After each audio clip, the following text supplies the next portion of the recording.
Razi, Abu Hassan At-Tabari, and Al-Kharzami, Jabir ibn Hayyan, Abu Sina, Al-Farabi, Al-Kindi, and Nasruddin At-Tusi made tremendous progress in different branches of science, especially in medicine, astronomy, mathematics, alchemy, chemistry, geography, etc.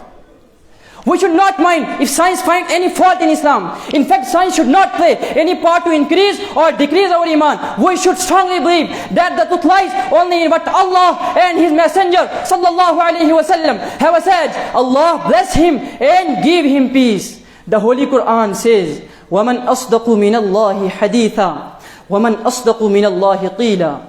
Who is more truthful in his word than Allah? وآخر دعوانا أن الحمد لله رب العالمين والسلام عليكم ورحمة الله وبركاته.